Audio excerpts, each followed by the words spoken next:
Hello and welcome to Happy Cells and Souls. My name is Julie Powers and I'm a licensed Zumba instructor and I'm a business partner with the Juice Plus company.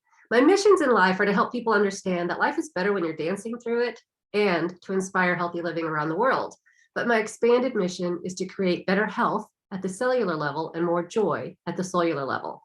Because we only get one body, so we got to take care of it while we're here. And we're supposed to be joyful and happy and spread that joy and happiness throughout the world. And I love being able to talk to people from all walks of life because I feel like we can learn from everyone. It doesn't matter if we share the same beliefs, if we come from the same backgrounds, none of that matters if you open your heart and you open your mind and you really listen because everyone has a story to share. And so today's story is brought to you by Grant Crocker, who I have known since what? I don't know. You were like I was a year very old, little. two Yeah, years very old when little. I first met you here in Farmington, Missouri, which is where you grew up. And I've watched you grow up and just really seize on your dreams. And what I saw was that you had a passion from long ago that you wanted to get into the film and TV industry. And we had conversations because I have family members who are part of that industry. And so we wanted to try to get you some connections and just some ideas, right? But Mhm. you didn't need anybody else. You really had everything, like they say in The Wizard of Oz. It was all within you from the beginning, right, Dorothy? And so you went to Webster University and you studied film. And I'd love for you to just talk about this a little bit and tell us, what was it about that that really struck a chord with you? And then why did you decide to pick up everything that you knew, pack it into your car, drive cross country, and end up in Los Angeles, California by yourself to start a whole new life? Yeah, Take it no, away, Grant. it's so crazy because when you like phrase it like that, it kind of sounds wild. And if I think about like 5 years ago, I would have never done this. But I guess I'll just start with filmmaking and what kind of got me into it. I always loved the idea of creating. And when I was young, when you're in middle school, high school, you're pressured to pick a field that you must like and enjoy, and you want to go to college for it. And nothing really rang any bells for me. I always just liked watching TV, playing video games, listening to music. And so I kind of found myself wanting to create something. And when I got into high school, I knew I wanted to go to Los Angeles because Los Angeles has so much opportunity. There's filmmaking, television, reality, beaches, Beaches. yeah, beach music. There's and so many creatives here, like so many. And all my friends then were like, "You're not gonna go. You're just saying this now." And I was like, "Yeah, maybe. I don't know. We'll see." Um, and so when I was looking for colleges, I was between Chapman University in Los Angeles and Webster University in St. Louis. And I got waitlisted and denied from Chapman. So I kind of was just stuck with, okay, I'll go to Webster. It's an hour north of where I'm from, Right. Farmington. And they have a major of script writing. And I loved writing, and I never really wrote any scripts before that, and kind of just went for it. Um, and in those first 2 years, 2.5 years I was there, I loved it. It was easy. I loved writing. I wasn't staying up all night writing these crazy research papers. I was just creating worlds, creating characters, storytelling. And that's something that I really fell in love with and that I wanted to continue to pursue. And so that's what brought me to graduating. I graduated in May 2020. I was supposed to graduate in Vienna, Austria, but the pandemic took me back home, which Right. really sucked. I Um, followed along with your disappointment, but I totally it got was it. very Yeah. disappointing, but Yeah. I was 2.5 months in Europe. I had a great time, but I got back and, we were under lockdown. Everyone was working out, doing their things. And I was like, I don't want to be here anymore. All my friends from high school, because I was back in Farmington, Missouri, all my friends in high school were, far away. All my college friends were in St. Louis. So I was kind of just alone in Farmington. I had a few friends, but I knew these people forever. I wanted something new. And so what I did was I booked an Airbnb in Los Angeles 2 months out, and I booked it for 2 months. I told myself I need 2 months and then I need to find a place to live. And from then I just let the days count down, and 2 months went by, and suddenly I was packing my car up. I was saying goodbye to my friends, and I just drove. And it was so weird because that drive, it was the weirdest feeling you ever have, because like halfway I'm just crying because I'm so sad. And then the next hour I'm like crying because I'm so happy and like proud of myself, because it's like I'm literally just going somewhere. I didn't know anyone in Los Angeles. I truly was just starting a brand new life. And I remember getting to my Airbnb and I said, I'm going home. I'm gonna finish my Airbnb and then I'm going back. I can't do this. But yeah, and then I ended up sticking it out, and I love it now. I started a new life and got away just because I gave myself a deadline and just went for it. See, I think that is the most important thing here. That's the key, is that you not only had a dream, but you gave yourself an action point. You booked an Airbnb. You made an action that made it more possible. Because right before I hit the record button, we were talking about how people don't realize that you are literally one decision away from changing the course of your life every single moment of the day. And it's whether or not you act on it. And if you actually change what you're habitually doing into something new.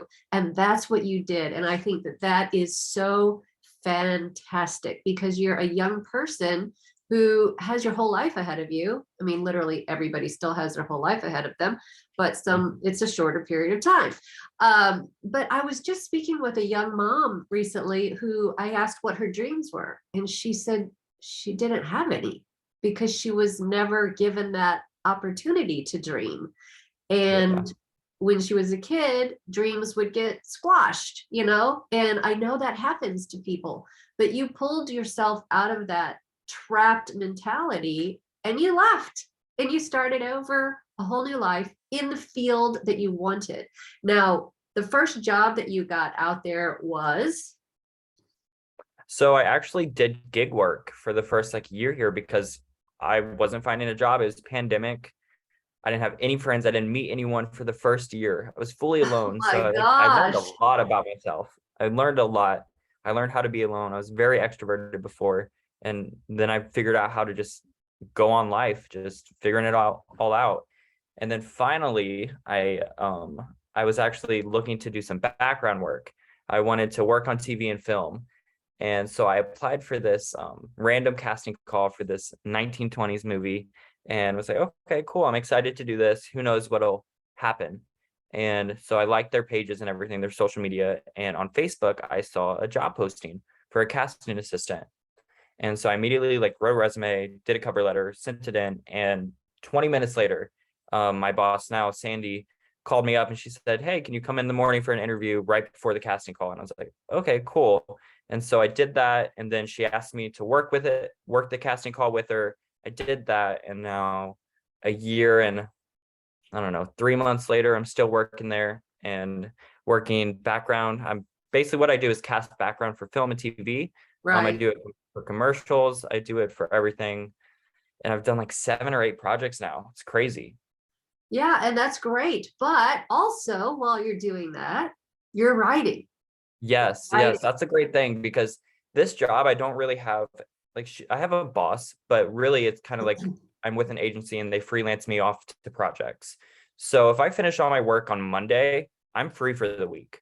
So I can just write all I want. I can create. I just did a short film last week and I'm working on 2 pilots. I just Now, rewrote wait a minute. another When you say pilot. you just did a short film, is it one that you wrote? Yes, I co-wrote it with a couple of my friends who are great actresses and directors. And I produced this short film. We filmed it all in a day. It was like a 14-hour day in the desert. It was a long day, but it was amazing. And we're going to submit it to some festivals just to, we're excited to create. And yeah. What I love about what I hear you saying is that you are creating. And again, a lot of people don't realize that creativity, imagination is what breeds life. And Mhm. if we are not creating, we are just dying. We are dying. And people think that they're not creative because they're not painting or writing music or choreographing dances or whatever it is, right? That you would normally think of as the creative arts. But really being creative is so many aspects of life. It's, It is. oh, there's a problem here at the house. How am I going to figure this one out? How am I going to fix that without having access to all the tools that I necessarily need? What can I do to fix it? That's being creative. If your kids are fighting and they are just not getting along, you have to be creative as a parent as to how to get them to get along. So creativity is not just about the creative arts, but those creative arts are what fills our souls. And unfortunately, Mhm. that's where a lot of the budget cuts happen across the country, and they take away the music and the drama and all of these things that give people life. Because what did everybody do during the pandemic? We all listened to music, we all binge watched everything that there was, and where would it have come from? Right? Yeah. People like you who are doing that. So I feel like you are on the verge of like a Matt Damon, Ben Affleck kind of Goodwill Hunting scenario where you're going to have this amazing project that's just going to pop. And one day I'll be going back to this video going, yeah, remember when he said he was going to do this? No, that's what I'm like, that's what motivates me. That's what keeps me going. It's not like, anything else besides just the idea that there's great things to come. And if you are slowly working on them and making things happen, whether, I haven't wrote in like 2 weeks right now because I've been busy, but I know that I'm slowly building something great. And that's what keeps me going, is knowing that, you are creating still, whether, a lot of people, like you said, there's so many ways to create, whether, you're making a spreadsheet, whether you're just reaching out to people, whether you're just doing like making a video series, like just interviewing people, stuff like that is just, it's what entertains us all and Right. what is great to make. And it really speaks to certain people at a different level. And you mentioned a while ago that you really didn't make any friends for a year because of the pandemic. It was such a weird time to pick up Hmm. and move across country. Um, but from an extrovert going to introvert, I can say from personal experience that when we closed down our gym where I teach my Zumba classes, I taught all my Zumba classes from my home in my bedroom on the carpet on Zoom for free. Every class, I got up, I put my Zumba clothes on, I did it. But I just kept feeling like the life was getting sucked out of me over that period of time because I wasn't around people. And I realized how much my soul needs those people, needs that energy.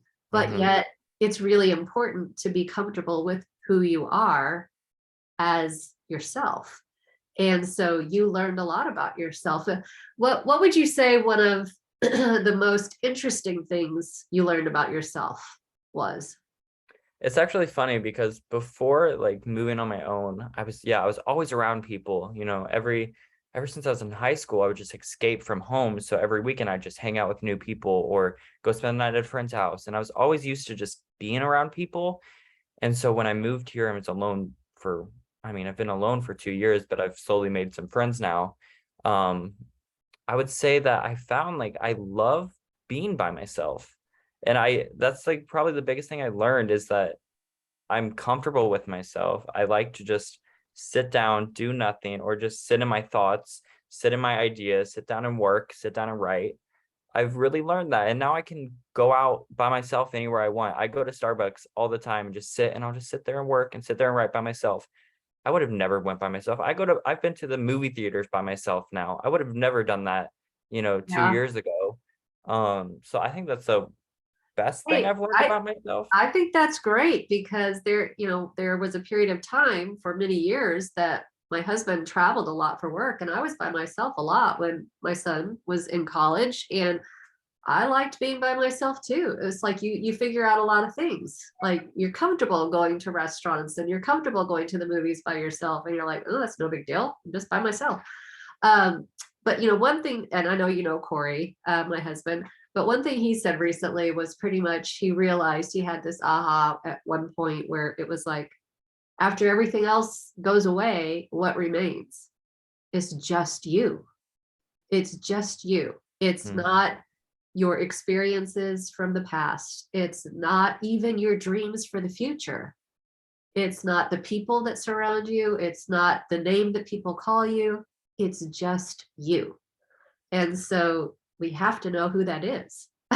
We have to know You who have to that love this. is. You have to love yourself. I mean, I'm still Yeah, working on that, but like, yeah, you're your only person, and you're the body and you're the mind that's going to take you the rest of your life. So like, yeah, you have to learn how to love yourself. And a lot of people are, uncomfortable or scared to go out of their comfort zone to learn about themselves, or, help work on their mental health, or, do anything. But like, right.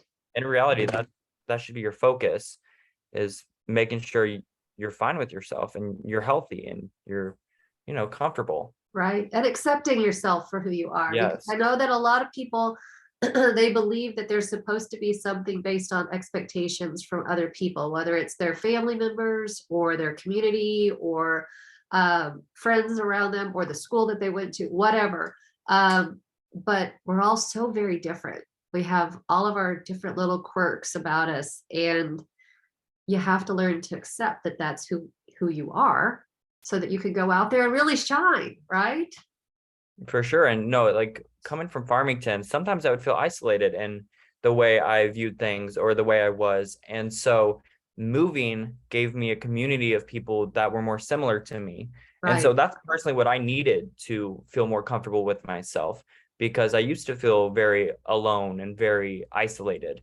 But now I go outside and I'm with people that are similar to me, both like physically and mentally. And I Right. love that. And I needed that to move on with myself and with my life. Well, I think that's great that you were able to do that. And you know what would you say your biggest challenge is now, whether it's personal or professional? And how does that work into the dreams that you're working on right now?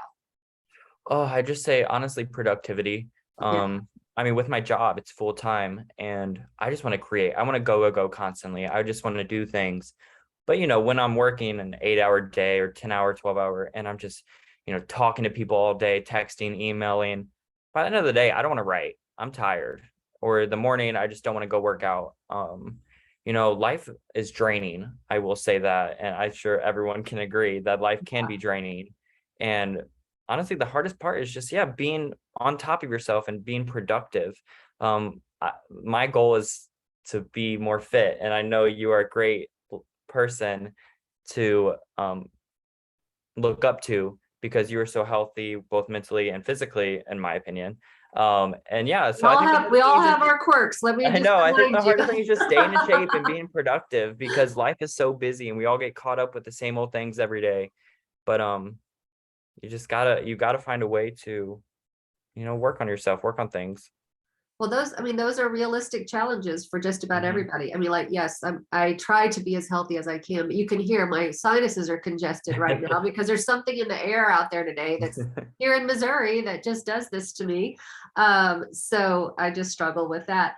And would you like to talk about any of your projects in greater depth? We have a Yeah. couple of minutes left. We have 2 minutes left. So tell us about your new projects. And this is not a pitch for whoever might see this, but if somebody happens to see this, Yeah, so the main one I'm really focused on, it's like a passion project for me. I started it almost a year ago at this point with two actresses that I met on set of the movie I was casting. Um, and it's called Black Sheep. And we were brainstorming and talking to each other, and we said we want to reach out to people who don't feel seen, or people that feel like they just don't belong in society. And so we're brainstorming and talking, and someone said the word black sheep. And something about that just felt so right to me. And I said, that's the title of what we're creating. And it stuck. And so Black Sheep it follows four different young Gen Z millennials that kind of come into each other and meet each other through a restaurant. It's called Frank's Italian Restaurant. And through that restaurant, there's some shady business going on downstairs. So let's say it's a drama slash crime okay, show. And they kind of get together to solve this drama, solve this crime. But the process behind it is we want to unite these people and show the audience that these four black sheep, when the series started, they didn't think they were anything special. They thought they were just ordinary people like a lot of us feel. and they're going to unite and they're going to do some amazing things. And that's really what we're pushing for with this series. And right now we just have the pilot written, but great things are to come with it. And I'm very excited by it. Oh, that sounds really interesting. And I'm going to look forward to seeing this being produced and out there on network TV or a streaming service, I know right? that's the goal. That's the goal. That's we've been working on it. So we'll see Yeah. what happens. Well, that's great. Okay, so we have like 30 seconds left. Is there anything that you would like to just get off your chest or share with the world, a moment of inspiration from Grant Crocker, future amazing writer, producer, director, casting director, all the things? Yeah, no, I want to say positivity is the thing everyone needs. You know, it's so hard to be positive sometimes, but if you find yourself, I think when I was in high school, my cross country coach, I don't know if you know him, Todd Barhala, I was being very negative about doing cross country. And he pulled me aside and he's like, you are being so negative. You were being so negative about this. And hearing that, I really like at that time, I was like, oh no, I'm not. I'm just fine. But that stuck with me because if I try to catch myself being negative and I think, is this effective? Is this Right. effective to what I need to do and what I want to do with my life? And so just being positive is something we all need to just work on, because if you're positive, it's going to shine in all parts of your life, truly. And so I think that's just what I want to leave That's on. great. Well, thank you for sharing your story today, Of Grant. course. Thank you for having me. I know that somebody that sees this or hears this is going to be like, ooh, maybe I can follow my dreams too. Anyone can. I mean, sometimes, some people are in harder situations, but, you can take steps That's towards right. making your dreams come true, one step at a time. Yes. Thank you.